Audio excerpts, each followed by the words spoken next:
Hello, hello guys. Happy Teacher's Day. Welcome to Master Ipong TV.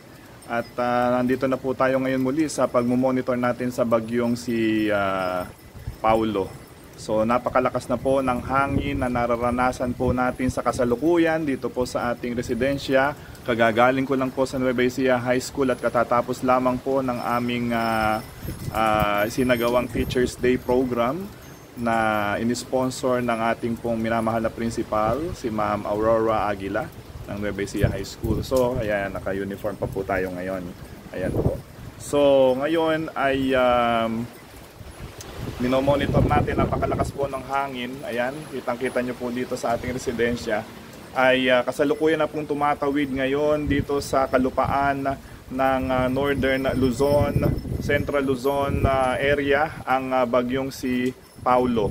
Kaya ayan po, stay safe po tayo, wag po tayong lalabas ng ating mga tahanan dahil delikado po at baka po tayo ay matamaan mga lumilipad na mga yero at ang mga ibang gamit na lumilipad. Kaya po ingat po tayo mga kababayan dahil ngayon po ipaparaan. Ang sabi po ng Pag-asa, lalabas naman na hanggang mamayang gabi ang bagyong si Paulo. Dadaan na at kasalukuyan na pong nananalasa diyan po sa Aurora, Isabela area.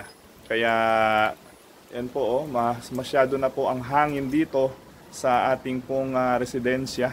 At ilang bahagi po ng ating pong Nueva Ecija ay talaga pong tinatamaan na sa kasalukuyan at signal number 2, at yung iba pong bahagi ng Nueva Ecija ay signal number 1. At saka tayo po ay hindi naman sentro ng bagyo kundi sa Aurora, signal number 4. Ang napakalakas po ng hangin na sa kasalukuyan nararanasan po natin. Ayan na po, napakalakas po ng hangin na tumatama po sa atin ngayon sa kasalukuyan, Kaya po tayo ay keep safe at dito sa Master Ipong TV, ayan ay minomonitor po natin ang kalagayan ng bagyong si Paulo. So ayan, nagsasayawan po ang mga puno, ang mga halaman. Ayan, may mga nabunot na po na mga halaman na sa lakas po ng hangin.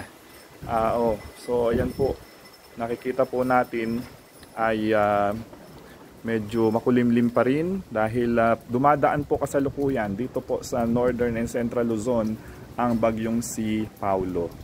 So ayan po, medyo malakas po ang hangin sa kasalukuyan, Oo. So kita natin, malakas po ang hangin kasalukuyan at may mga tumumba na pong puno doon.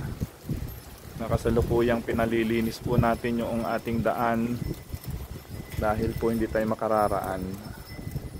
May lakad po kasi kami sa division office na ihahabol na mga papel na papipirmahan.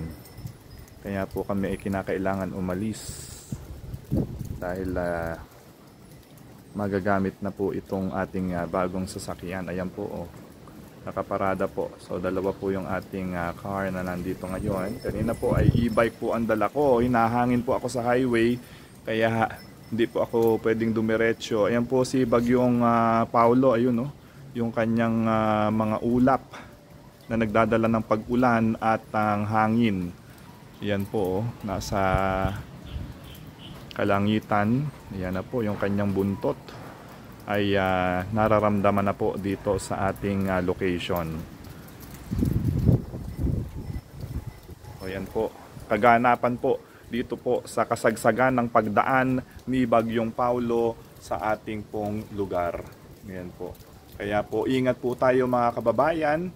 Tayo ay manatili sa ating mga tahanan dahil talaga pong nananalasa na sa kasalukuyan.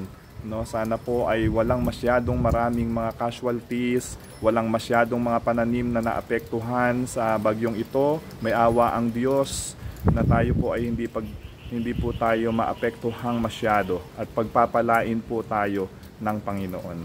So hari nawa, tayo nagdadasal sa Master Ipong TV na tayo po ay maging ligtas at lagi po tayong manatili sa ating mga tahanan at manalangin sa Panginoon, at kinakailangan po natin ang panalangin para umalis na po itong tuluyan at wala na pong mapinsala na buhay sa pagdaan ni Bagyong Paulo. So keep safe po mga kababayan, at makakaraos din po tayo sa pagdaan ng bagyong ito.